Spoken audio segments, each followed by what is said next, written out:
Good morning students. मैं Priyanka Choubey, central public academy Shahidwara से आज आप लोगों को हिंदी का ग्रामर में फर्स्ट चैप्टर है भाषा, लिपि और व्याकरण। तो ये 7th और 8th दोनों के लिए मैं पढ़ाने जा रही हूँ आप लोगों को। भाषा क्या होता है, लिपि क्या होता है, देन व्याकरण क्या होता है। ठीक है, ये 7th और 8th के लिए फर्स्ट चैप्टर दोनों लोगों के लिए यूज़फुल है। ठीक है, भाषा की बात अगर हम करें तो कहते हैं कि अपनी आवश्यकता की पूर्ति के लिए मनुष्य अपने विचारों के आदान प्रदान के लिए जिस चीज़ का सहारा लेता है, अपने मन से विचार एक दूसरे तक पहुंचाने के लिए, उसे हम उन विचारों को जिस साधन द्वारा वो उसे एक दूसरे तक पहुंचाता है उसको हम भाषा कहते हैं। और कह रहे हैं मनुष्य सभी प्राणियों में श्रेष्ठ हैं, विचारवान हैं, मिलकर रहना उन्हें पसंद है, मिलकर रहने के कारण अपने विचारों का आदान प्रदान या अपने विचार एक दूसरे के ऊपर प्रकट करते हैं। और हमें भगवान ने भी बोलने की शक्ति प्रदान की है। तो हर प्राणी वस्तु तथा क्रिया के लिए उचित शब्दों का प्रयोग करते हैं, जिन्हें हम बोलकर एक दूसरे पर अपनी बातों को प्रकट करते हैं। इस बोलने के साधन को क्या कहते हैं, भाषा कहते हैं। कह रहे हैं वैसे तो अगर भाषा को देखा जाए तो भाषा जो है कि 3 प्रकार की होती है, क्योंकि एक संकेत से भी हम समझाते हैं। तो सांकेतिक को यहाँ आपके पाठ में महत्ता नहीं दी गई है। सांकेतिक भाषा का उदाहरण आपको जो वो होते हैं, क्या बोलते हैं, ट्रैफिक पुलिस होते हैं, और एक सांकेतिक भाषा में जो है कि क्या बोलते हैं वो आता है, समाचार आता है, उसमें सांकेतिक भाषा में समझाती हैं। इन सब चीज़ के लिए वो आवश्यक होती है। और सांकेतिक भाषा मुख बधिर लोगों के लिए भी यूज़फुल है, वो लोग भी इसी भाषा का प्रयोग करते हैं। ठीक है, लेकिन इसमें स्थान नहीं दिया गया है। इसमें 2 तरह की भाषा को बताया गया है, मौखिक और लिखित। और अगर 1 लाइन में अगर हम भाषा की परिभाषा जानें तो हम इस तरह से जान सकते हैं, बोल कर या लिख कर जिस साधन द्वारा हम अपने विचारों का आदान प्रदान एक दूसरे को भली भांति प्रकट कर पाते हैं, उसे हम भाषा कहते हैं। ठीक है, और इसके 2 भेद हैं, लिखित और मौखिक। मौखिक जिस भाषा में ध्वनियों के माध्यम से व्यक्ति अपने भावों व विचारों को अभिव्यक्त करता है, वो मौखिक भाषा कहलाती है। ठीक है, और लिखित भाषा जिन भाषा में अपने भाव विचार की अभिव्यक्ति लिपिबद्ध चिन्हों या अक्षरों के द्वारा प्रकट की जाती है, या लिपि या अक्षरों का प्रयोग किया जाता है, वह लिखित भाषा होती है। ठीक है, इसमें सार्थक शब्दों की एक एक मूल ध्वनि की पहचान के लिए विशेष चिन्ह निश्चित कर लिया जाता है, जो वर्ण अथवा अक्षर कहलाता है। ठीक है ना। अब आगे हम आ रहे हैं, क्या बोलते हैं, भाषाओं पर भाषा कितनी है। ठीक है, चिन्ह को वर्ण या अक्षर कहते हैं। और आगे हम देखते हैं कि मौखिक भाषा की तुलना में लिखित भाषा की ज़्यादा प्रतिष्ठा होती है, इसे ज़्यादा प्रामाणिक माना जाता है। ठीक है, लिखित रहता है भाषा, अगर बोलकर जो है तो बोलकर कोई चीज़ तो बोल दिए, ख़त्म हो गई। लेकिन अगर लिखित होता है तो कभी भी आपको मन किया तो आप उसको देख सकते हैं, जान सकते हैं। और लिखित रूप भाषा का सबसे अधिक शुद्ध रूप माना जाता है। इस चीज़ को आप जो ये सब मैं लाइनें बताती हूँ जिस पे प्रेशर डाल के बताती हूँ, उसको आपको ग्रामर में ध्यान देने की बात है, क्योंकि कभी भी कंपटीशन में इस तरह के क्वेश्चंस पूछ लिए जाते हैं कि भाषा की किस इकाई को सबसे अधिक शुद्ध माना जाता है। तो वहाँ पे आप इसको बता पाएंगे कि लिखित रूप को भाषा का सबसे अधिक शुद्ध रूप माना जाता है। ठीक है, विश्व की प्रमुख भाषाओं की बात करें तो विश्व में अंग्रेजी, चीनी, रूसी, जापानी, स्पेनी, जर्मन, फ्रांसीसी, तुर्की, पुर्तगाली, उर्दू, अरबी, फारसी, हिंदी आदि अनेक प्रमुख भाषाएं बोली जाती हैं। विश्व के लगभग 2/3 लोग इन भाषाओं का प्रयोग विचारों के आदान प्रदान के लिए करते हैं। और हमारे हिंदी भाषा का इसमें क्या है, द्वितीय स्थान है। ठीक है ना। फर्स्ट नंबर पे आप सोचेंगे किस भाषा का स्थान है, अगर हिंदी का सेकंड नंबर पे, तो फर्स्ट नंबर पे इंग्लिश भाषा है, क्योंकि इंडिया में भी ये जो है कि राष्ट्रभाषा का रूप हिंदी ने नहीं ले पाया, क्योंकि साउथ के कुछ ऐसे जो है क्या बोलते हैं राज्य हैं जो लोग जो है कि हस्तक्षेप करते हैं हिंदी के लिए, उनको अंडरस्टैंड नहीं होती है, इसलिए अभी राजभाषा ही है, राष्ट्रभाषा नहीं हो पाई। और फर्स्ट नंबर जो इंग्लिश भाषा है, तो इंग्लिश का प्रयोग सब जगह होता है। अब आप प्रयोग की बात करेंगे तो वो जो कार्यालयी कार्य के लिए जिन भाषाओं का प्रयोग किया जाता है वही वहाँ की राष्ट्र या राजभाषा होती है, अंतर्राष्ट्रीय भाषा होती है। तो अमूनम जो है कि क्या बोलते हैं, हिंदी का प्रयोग जो है कि हमारे राज्य में साउथ को छोड़ के और जगहों पे होता है, और अगर और जहाँ पे इसे साउथ की कंट्रीज़ को नहीं, तो वहाँ पे इंग्लिश के भाषा के द्वारा कार्यालयी कार्य होते हैं। और अंतर्राष्ट्रीय इंटरनेशनल लैंग्वेज भी इंग्लिश ही है, इंग्लिश से ही कार्यालयी कार्य किए जाते हैं, ठीक है। इसलिए हमारी हिंदी भाषा को द्वितीय स्थान प्राप्त है। भारतीय भाषाओं की बात करें तो हमारे देश में बोले जाने वाली मुख्य भाषाएं इस प्रकार हैं। कम से कम जो है कि 22 भाषाओं को जो है कि स्वीकृति मिली है। वो जो है कि क्या बोलते हैं, हमारे देश की भाषाएं हैं, लाइक हिंदी, कश्मीरी, डोंगरी, उर्दू, पंजाबी, असमिया, बंगला, उड़िया, मराठी, गुजराती, तमिल, तेलुगु, कन्नड़, मलयालम, संस्कृत, कोंकणी, मणिपुर, नेपाली, मैथिली, संथाली, बोडो और सिंधी। इन 22 भाषाओं को संविधान में स्वीकृति प्रदान की गई है, जैसा कि मैंने कहा। और हमारी राष्ट्रभाषा हिंदी है। वैसे ये राष्ट्रभाषा यहाँ पे थोड़ा सा गलत लिखा हुआ है, राजभाषा है। और 14 सितंबर 1949 को भारत की संविधान भाषा सभा ने हिंदी को उसे राजभाषा रूप में स्वीकार किया। भारत के संविधान के अनुच्छेद 343 के अनुसार भारत संघ की राजभाषा हिंदी और लिपि देवनागरी हुई। राजभाषा मैंने कहा ना, तो राजभाषा जो है कि हो गई आपकी हिंदी और लिपि हो गई देवनागरी। हम लोग भाषाओं की बात कर चुके हैं, अब हम लिपि पे आते हैं कि लिपि क्या चीज़ है। बार बार लिपि शब्द का क्यों जो है कि प्रयोग हो रहा है, बार बार लिपि को क्यों बताया जा रहा है। तो लिपि को हम देखेंगे कि काल और सीमा के बंधन से भाषा को मुक्त करने के लिए मनीषियों ने इसका कुछ चिन्हों के माध्यम से प्रकट करना प्रारंभ किया। और कह रहे हैं कि समय और सीमा का जो बंधन था, तो भाषा को इसको मुक्त करने के लिए इससे विद्वानों ने कुछ चिन्हों के माध्यम से इसको प्रकट करना प्रारंभ किया, कि मतलब लोग जाने कि ये कौन सी भाषा है, क्या लिखा जा रहा है। इन चिन्हों से इसके कालक्रम को बाद में लोग जान सकें, ठीक है। भाषा को चिन्हों के द्वारा प्रकट करने के माध्यम ही लिपि कहलाता है।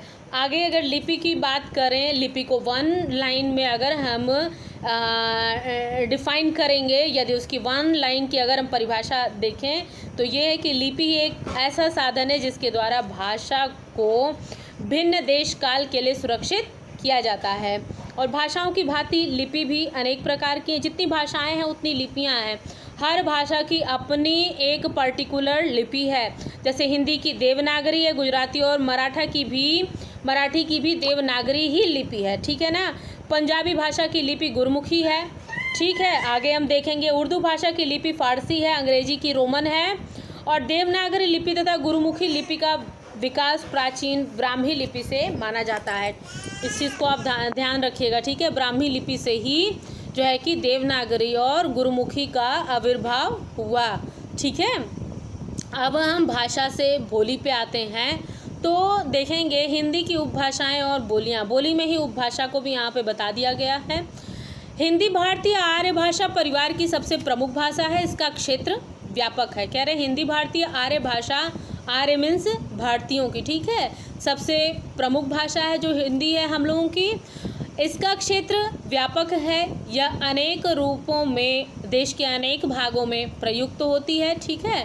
कह रहे हैं कि हिंदी भाषा अनेक रूप में देश के अनेक भागों में प्रयुक्त होती है।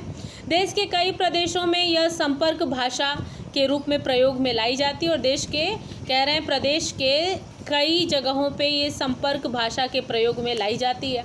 वस्तुतः हिंदी के अंतर्गत 5 उपभाषाएं तथा 17 बोलियां आती हैं। और कह रहे हैं अगर हम देखें तो हिंदी के अंतर्गत 5 वही 17 और 5 आपका 22 हुआ। जो 22 भाषाएं आपको दिखी हैं वही आती हैं। अब थोड़ा सा दिया हुआ है, थोड़ा हम देख लेंगे एक चार्ट के माध्यम से हिंदी को किस तरह से 5 भाषा और 17 बोलियों में विभाजित किया गया है। 3 कॉलम बना दिया गया है। भाषा, उपभाषाएं और बोलियां। भाषा तो एक है हिंदी। उपभाषा में फर्स्ट नंबर पे है पश्चिमी हिंदी, सेकंड है पूर्वी हिंदी, थर्ड है राजस्थानी, फोर्थ है पहाड़ी और फिफ्थ है बिहारी। फर्स्ट पश्चिमी हिंदी के अंतर्गत खड़ी बोली, कौरवी, ब्रजभाषा, हरियाणवी, बांगरू और बुंदेली, कन्नौजी आती है। और पूर्वी भाषा सेकंड है जो इसके अंतर्गत अवधी, बघेली और छत्तीसगढ़ी आती है। और थर्ड राजस्थानी के अंतर्गत मारवाड़ी, मेवाती, हाड़ौती, मालवी, मेवाड़। पहाड़ी के अंतर्गत पश्चिमी पहाड़ी, मध्यवर्ती पहाड़ी, कुमाऊनी, गढ़वाली। और बिहारी के अंतर्गत भोजपुरी, मगधी और मैथिली आती है।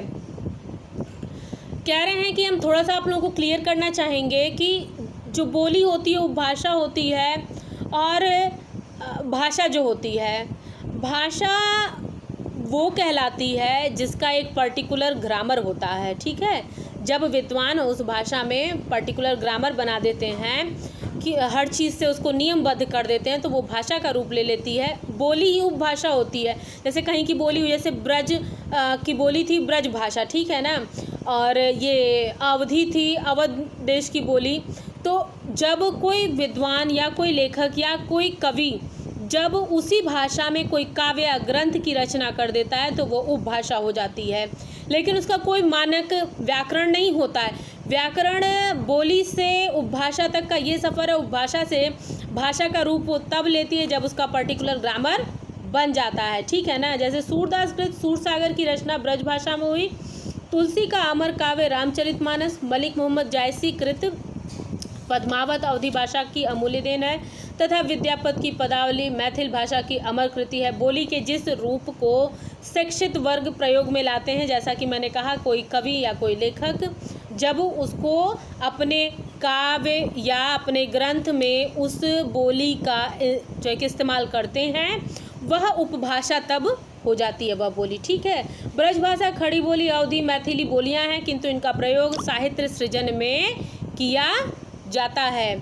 आगे कह रहे हैं कि अब हम व्याकरण की बात करते हैं। तो व्याकरण का अगर पर्टिकुलर, अब व्याकरण को अगर हम वन लाइन में डिफाइन करेंगे तो व्याकरण वो है जिस शास्त्र के द्वारा हमें किसी भाषा के शुद्ध रूप को लिखने, बोलने, पढ़ने के नियमों का ज्ञान होता है, उसे व्याकरण कहते हैं। ठीक है, ये तो हो गई विद्वानों की लैंग्वेज। लेकिन अगर हम जानना चाहेंगे सरल भाषा में तो स्टूडेंट मैं आपको बताना चाहूँगी कि अगर व्याकरण लाइक जैसे हमारे बॉडी की रीढ़ होती है वैसे ही व्याकरण को भी माना जाता है। व्याकरण भी वैसे ही हर भाषा की रीढ़ होती है। ठीक है ना, अगर किसी भी भाषा का व्याकरण न हो सुव्यवस्थित तो वह भाषा जो है कि शुद्ध तरीके से न बोली जा सकती है, न लिखी जा सकती है, न समझी जा सकती है। लाइक अगर हम पंक्चुएशन की बात करें तो हमको पंक्चुएशन के द्वारा पता चलता है कि कब हमको रुकना है, कब बोलना है, कब कहाँ पे कौन सा मार्क जो है कि प्रस्तुत होता है। जैसे क्या तुम खाना खा रहे हो, वहाँ पे क्वेश्चन मार्क लगा है तो वहाँ से पता चलता है। और बोलने के हमारे जो है कि क्या बोलते हैं, एक्सप्रेशन से पता चलता है कि यहाँ क्वेश्चन पूछा जा रहा है। ठीक है, क्या तुम भी खाना खाओगे, लाइक मतलब हर चीज़ों को, जैसे कि अर्ध विराम हो गया, अल्प विराम हो गया, पूर्ण विराम हो गया, त्रुटि सूचक जो भी चीज़ें हैं, मतलब विस्तारीकरण कुछ भी है, कोष्ठक, तो ये हमको भाषा के पंक्चुएशन से ही पता चलता है, ग्रामर से ही पता चलता है। ठीक है, और अगर कोई भी बात, अगर वचन की बात कर लें तो कैसे हमको राम खाती है लिख देते, वचन का अगर ज्ञान नहीं होता ग्रामर से तो राम खाता है लिखेंगे ना।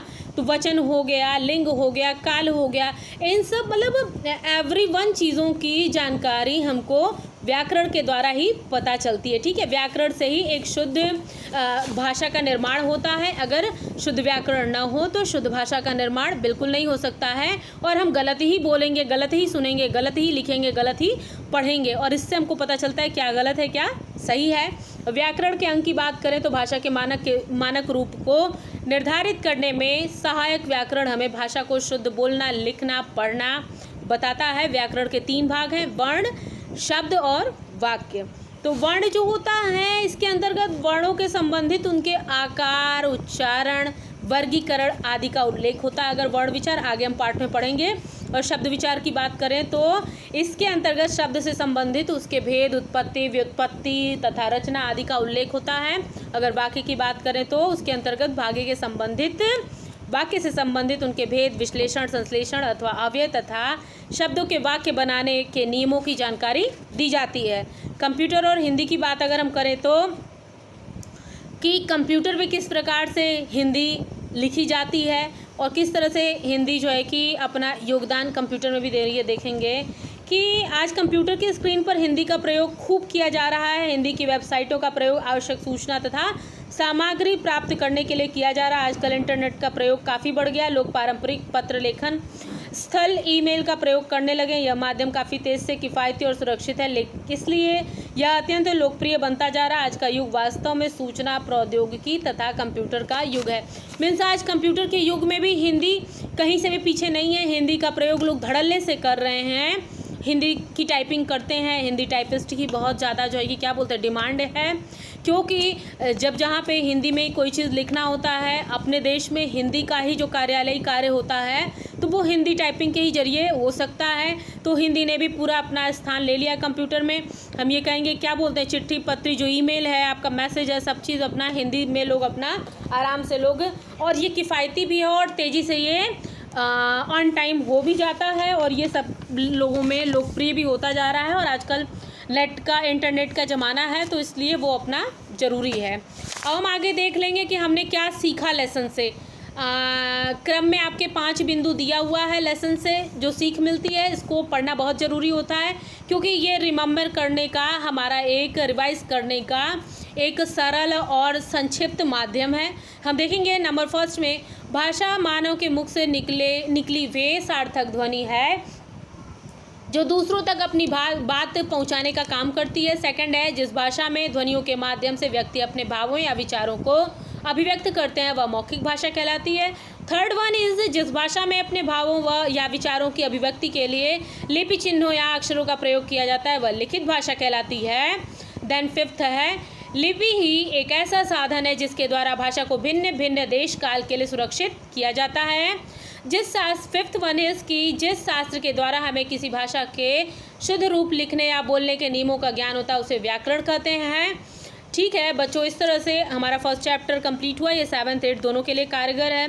एक बात मैं आप लोगों को लास्ट में कहना चाहूँगी कि प्रोनाउंसिएशन पे आपको मस्ट ध्यान देना है। ये नहीं कि मतलब मैम ऐसे पढ़ा रही हैं सामने नहीं रीडिंग करवा रही हैं तो आपको रीडिंग पे बिल्कुल ध्यान नहीं देना है। आपको रीडिंग पे ध्यान देना है और आपको कॉपी करना है कि मैम कैसे पढ़ाती हैं, कैसे मैम बोलती हैं, प्रोनाउंसिएशन करती हैं, वैसे ही आपको भी रीडिंग में अपना जो है कि योगदान देना है। इससे संबंधित आप एक्सरसाइज पूर्ण करेंगे। ठीक है, थैंक यू।